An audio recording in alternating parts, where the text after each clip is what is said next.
So there's been a lot of talk of corruption in the World Cup from both sides, from Argentinians saying that it's corrupt against them, and from people who are saying that Argentina themselves are corrupt. And I've sped it up. I think I'm going to speed it up 1.7. Let's do 1.75.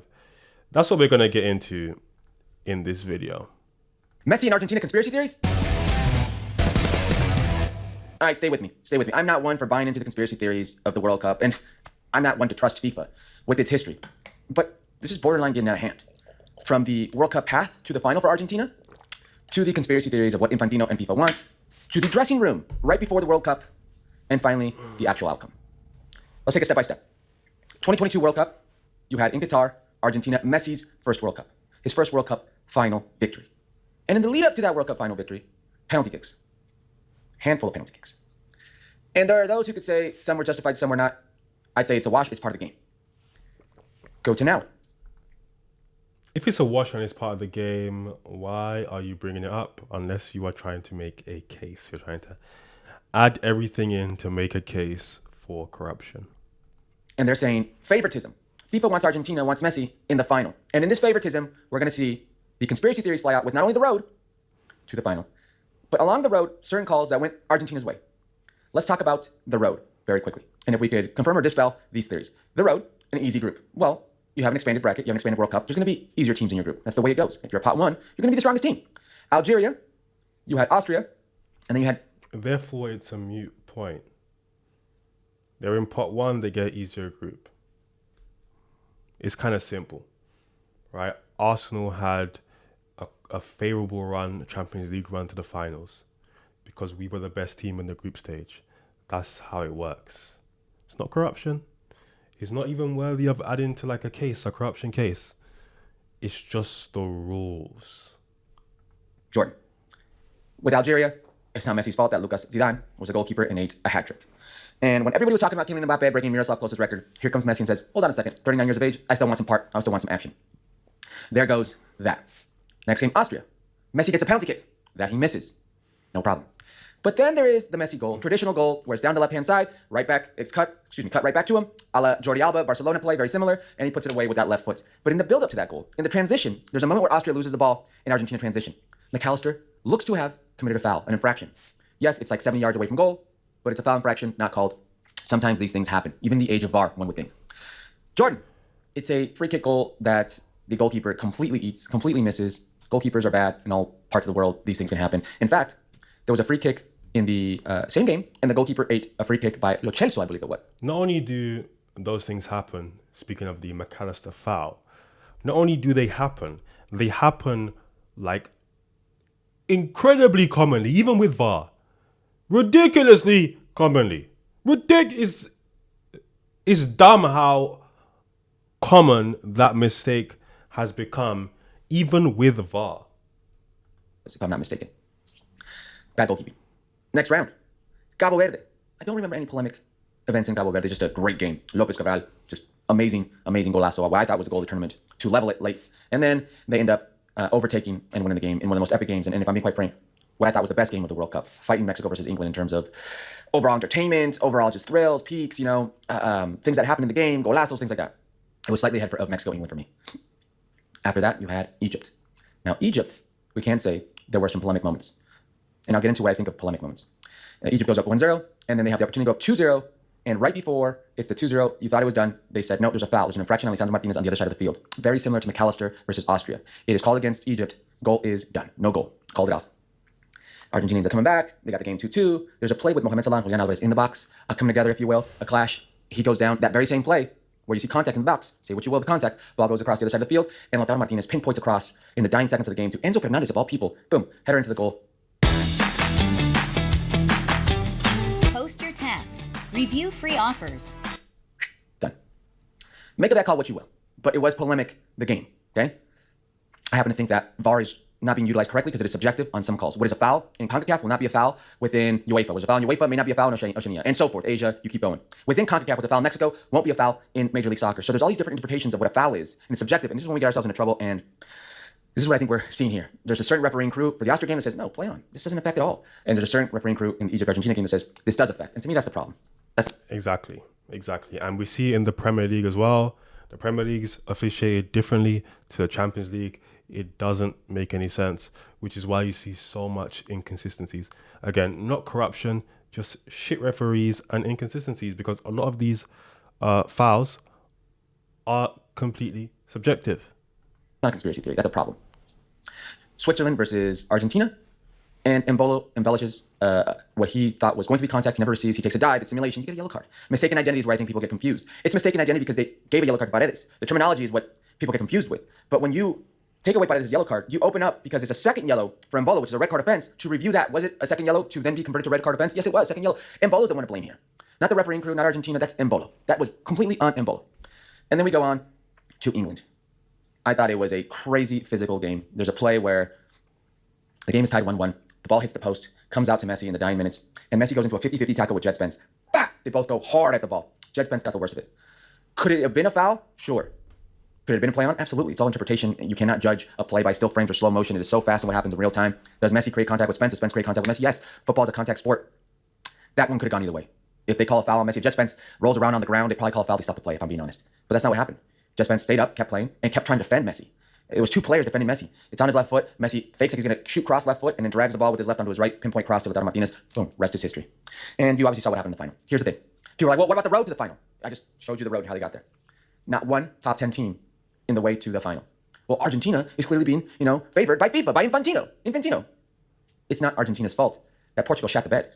They were supposed to meet if they went first place in Kansas City in a quarterfinal. Portugal shat the bed. It's not Argentina's fault that then Colombia shat the bed against Switzerland. They were supposed to meet there. Like, there are roads that are supposed to meet. You're supposed to get tougher competition, and this tougher competition doesn't win. Exactly. So you get the underdogs. Exactly. And then the final. We all saw Messi, that video circulating in the final, right before the game, where in Spanish he's trying to rile up the group, and he's outside the locker, and he's like, forget everything that happened. And he's trying to tell them, all right, guys, calm down. The most important thing is we stay composed. Forget everything. Only play the game. Just think about running, guys. Think about working. Those are exact words. It was a very emotional Argentina team right before this final. Forget everything that happened. Calm down. Which leads people to believe there was some altercation in the locker room. Or other conspiracy theories where Chiqui Tapia, the Federation president, was in some sort of trouble and something was going to go down. It just opens up a world of theories here. Scaloni was asked about it. Scaloni looked very suspect when asked about it. He played down any type of scenario. But obviously this wasn't the same team. And it leads to conspiracy theories just coming out, which is crazy. And we could fall into the conspiracy theories or not. Does FIFA want Argentina and Messi to make the final? Sure, I'm sure they would want to. Did they clear the path? No. Did they somehow intimidate referees into making decisions? No, referees are bad. But when things like this happen, our interpretation is to always think negatively. Our intuition is to not trust FIFA, to not trust the game, because they have not earned our trust. Whether it's the Balogun situation with Trump and Infantino, whether it's FIFA's history with corruption, whatever the case may be, our mind will go wild. If you ask your boy, I don't think there was favoritism in the way that influences what happens in the game. I think referees are bad. They're human. They make mistakes. I think teams shat themselves, did not live up to the billing, cleared the path for Argentina, and I think the better team ended up winning. So this was a really good video, and it went in a direction that I didn't think it was going to go in, because in pretty much everything he said, he was correct. The idea that the only, in my opinion, clear evidence of corruption in this World Cup was Trump and Balogun. And that made me question the system. Like, what the hell is that? That doesn't make any sense. Outside of that, it played out exactly how it should have. Here's the problem. There are a lot of people who believe that it's corrupt. There are a lot of people who believed that they were favoring Argentina. I've seen it online. And I don't like Argentina. I don't like the team. But to come out and say that, oh, it's corrupt. And we see this whenever a team is winning and the general consensus is we don't like that team. We've seen it with Arsenal. Oh, the Premier League wants them to win. It's just pure and utter cope. And obviously them losing killed this narrative. But because there were so many people pushing this narrative, Argentina being the petty country they clearly are, with the petty individuals they clearly have, right? We've seen that on the pitch. Now we're seeing it off the pitch. They have decided to file lawsuits against not only like if there's any media outlets, they're firing them against content creators who are pushing this. It's a bit mad. The Argentinian FA are now playing victim after everything their players did during the World Cup, threatening legal action over the misinformation spread about Argentina players. Reports are out that they're collecting evidence to build defamation cases, focusing on allegations, manipulated images, and accusations without evidence. But they're not just targeting big media outlets, they're also coming after individual accounts on X, Instagram, TikTok, and various other outlets. With this going on and multiple active investigations into Argentinian affairs, there could be a huge legal battle brewing. The Argentina Football Association said they are going to sue you guys. So according to the information coming out from ABC Let's Say Talk, AFA is considering taking legal action over the misinformation campaign against Argentina and their players. So they said there could be defamation lawsuits that will focus on false allegations, manipulated or unverified images, and accusations made without evidence. Unverified images, you mean like this? Okay, look, let's be serious here. Yes, sharing misinformation on the internet is wrong, but Argentina, come on, you guys are not making the case for the world to even like you. And I'm not talking about Argentina as a country, I'm talking about your footballing team and association as a whole. So yeah, if you've been sharing misinformation, just prepare your lawyer because they are coming for you. Boogie, boogie, boogie. This is gonna make people like them even less. I don't think they care, but I feel like with the state of the Argentinian economy, they'd have like bigger fish to fry. Maybe, I don't know. But this is incredibly petty. I don't feel like this is not only a good look, but it's not gonna go anywhere. I don't feel like they're gonna have good legal standing for this. People are coming online. Okay, they're saying. I mean, you're attacking a content creator for saying that FIFA's corrupt. The only way they win these, in my opinion, is because a lot of these content creators probably won't be able to afford a defense. But if you're given an opinion, you can give an opinion. As long as you make it clear that it's an opinion. But you guys let me know your thoughts and opinions on this. Argentina, man. Oh, boy.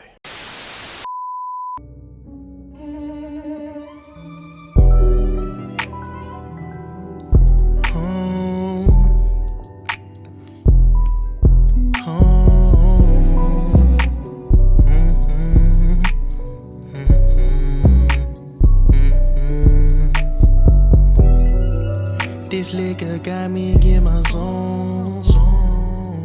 Now I'm blowing up your phone. Blowing weed, smoking the ozone. I just can't let this go. This liquor got me in my zone.